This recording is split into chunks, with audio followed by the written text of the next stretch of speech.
Sevimli evləri ilə, şokoladı və vaflı ilə Bürgə xoş gəldik.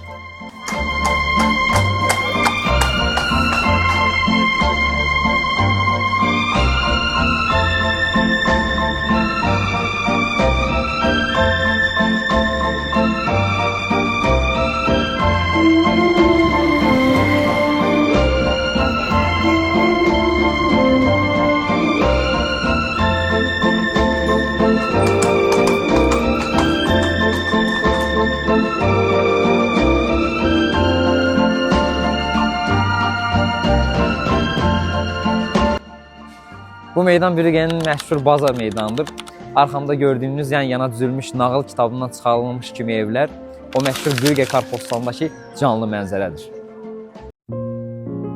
Əlbəttə bu evlərin altı Bürgənin ən məşhur kafe və restoranlarıdır. Burada oturub nəsə bir şirniyyat, kofe içə bilərsiniz. Meydandakı məşhur binalardan biri əlbəttə Histori Muzeyidir. Binanın özü əsl sənət əsəridir. Gotik memarlığın ən gözəl nümunələrindən biri sayılır.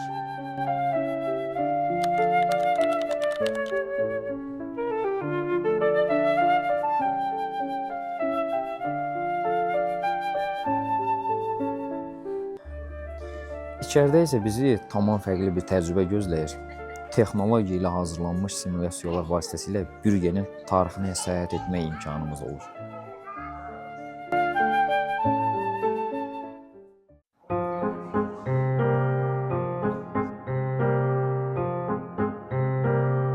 Başqa nə var desəniz, əlbəttə ki, Bürgənin əvəz olunmaz fayton turları. Özünüzü orta əsrlərdə hiss etmək istəsəniz, mütləq ki, bu fayton turuna gəlməyə qatılmağınız vacibdir. Bürgənin qədim küçələrində 13-cü əsrin, 14-cü əsrin abu-havasını yaşamaq tamam başqa bir hiss var.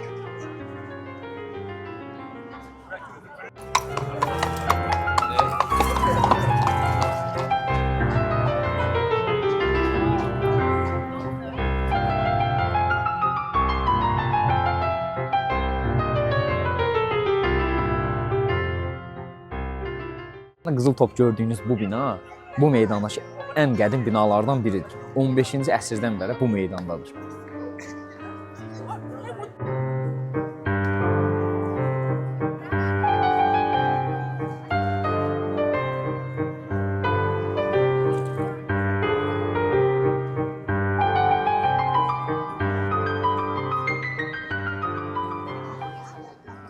Bürgənin ən məşhur tikililərindən biri heç şübhəsiz Beyfort zəng gülləsidir. Arxamda gördüyünüz bu güllə 83 metr hündürlüyündədir. Amma maraqlısı odur ki, bu güllə təxminən 1 metr əyilliyindədir. Əgər diqqətlə gülləyə baxsanız, bu əyilliyi görə bilərsiniz.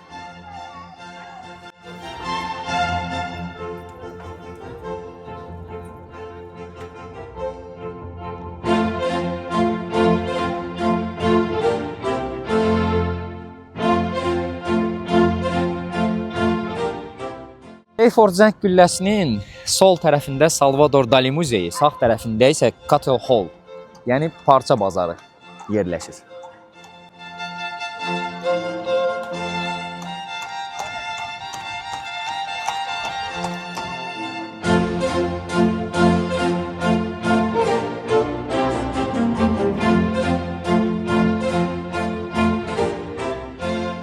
Beyfort zəng gülləsinin daxilindəyik. Bu güllə təxminən 50 fərqli melodiyada səslənir. Bunların bəziləri düşmənlərin gəldiyini, bəziləri şəhərdə baş vermiş yanğınları və hal-hazırda da ki, bu səsi siz bəlkə də eşitmirsiniz, biz eşidirik. Bəziləri də vaxtın tamam olduğunu bildirir.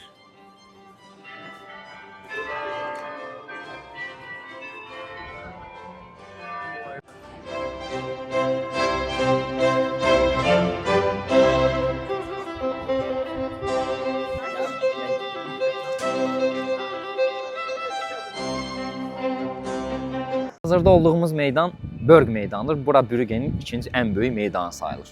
Arxamda gördüyünüz Qan Bazilikası.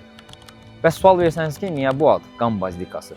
İnanclara görə səlim yürüşləri zamanı İsa Peyğəmbərin qanından bir hissə Yerusəlimdən bura gətirilmişdir. Məhz bu bazilikaya.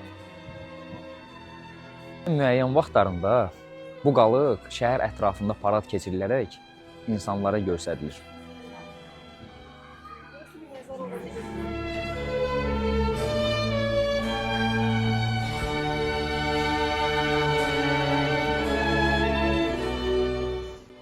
İçəri daxil olduğunuz zaman diqqətinizi çəkəcək ilk şey freskadır, yəni divar rəsmi. Burada İsa Peyğəmbərin doğulduğu və çağırmağa çəkildiyi qeyd olunub.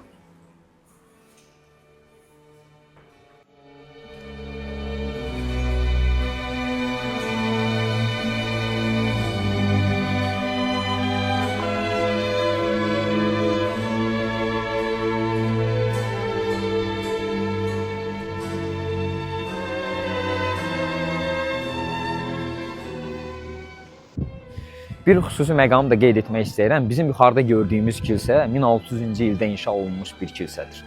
Amma bundan başqa aşağıdan fərqli bir girişi olan başqa bir kilsə var. Həmin bu kilsə 12-ci əsrdə inşa olunmuşdur. 12-ci əsrdə inşa olunmuş kilsənin üzərində 1600-cü ildə inşa olunmuş başqa bir kilsə var. Bu o deməkdir ki, iki fərqli dövrdə inşa olunmuş kilsə bir binada.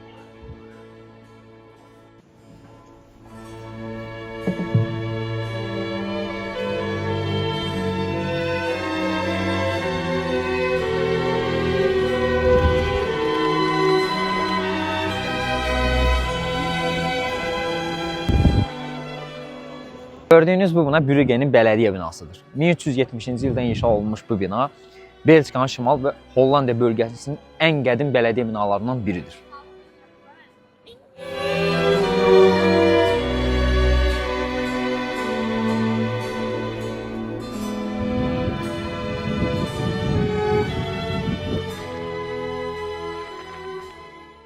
Brügge küçələrini gəzərkən belə tarixi evlərlə rastlaşırıq. Əlbəttə ki, Brüggenin özünə gözəllik qatan bu tarixi evlərdir. Niyə burada bu qədər kiçik və qədim evlər var, amma Gentdə və Brüsseldə daha böyük evlər var.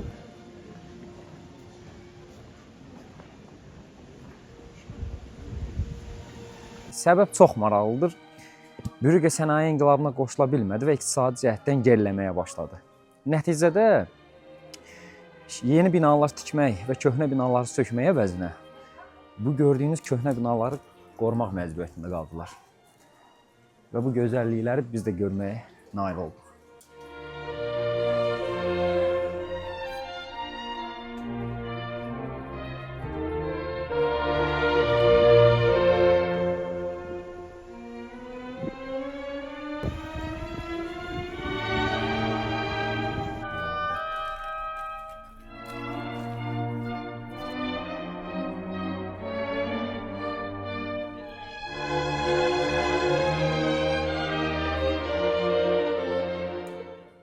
Arxamda gördüyünüz San John xəstəxanasıdır. Avropanın ən qədim xəstəxanalarından biri sayılır. 12-ci əsrdə inşa edilmişdir. Hal-hazırda muzey kimi fəaliyyət göstərir. Bura gəldiyiniz zaman daxil olub muzeyə şahid ola bilərsiniz.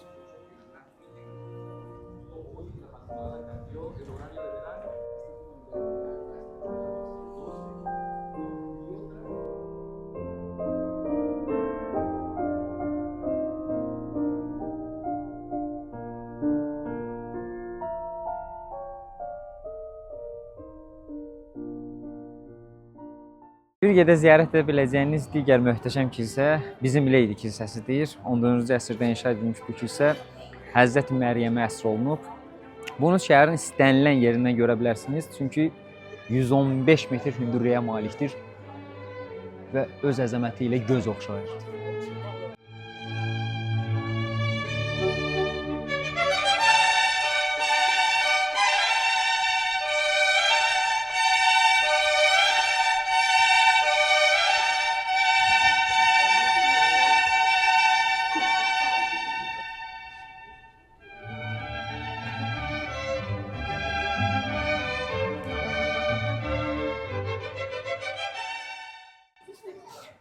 Deyilənə görə Brüggenin ən möhtəşəm fotogenik nöqtələrindən biri arxamda gördüyünüz Boniface köprüsüdür.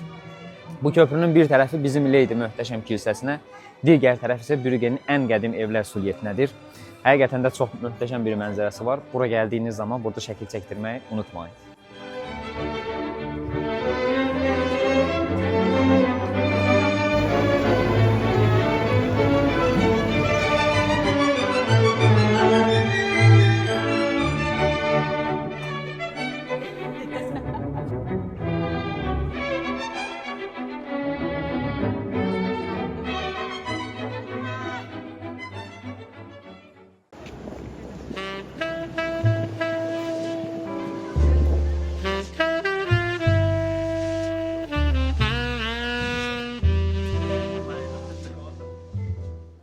Bəlkə də bir çoxlarınız In Brügge filminə baxmısınız. Brüggedə çəkilən ən məşhur filmlərdən biridir. Həm Brüggenin turizmi üçün, həm Brüggeni tanımaqdan ötürü bu filmə baxa bilərsiniz. Filmə baxdığım zaman ağlımda qalan epizodlardan biri filmin baş qəhrəmanı özünü qurtarmaqdan ötürü Brüggenin ən məşhur çaylarından birinə, yəni burada özünü çaya atır.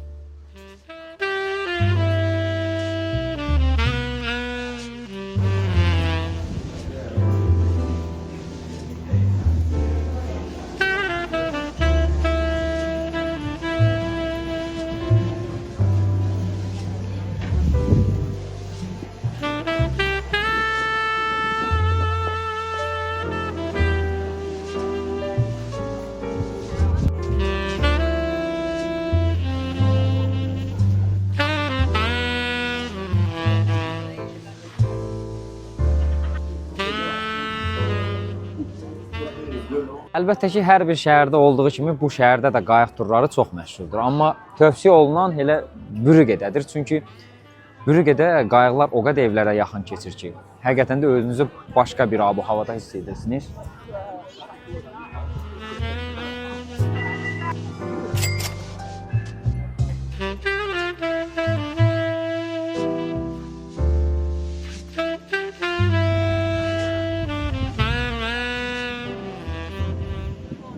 Heç şübhəsiz Brügge Belçikanın ən çox turist cəlb edən şəhərlərindən biridir. O sanki turistlər üçün yaradılmış bir nağıl şəhərinə bənzəyir. Mənə görə Gent daha gözəl və daha yaşanılası bir şəhərdir. Amma yenə də bir gününüzü Brüggedə daha səmərəli keçirə bilərsiniz. Beləliklə Brügge videomuzun sonuna gəldik. Bir sonraki videoda görüşmək ümidi ilə.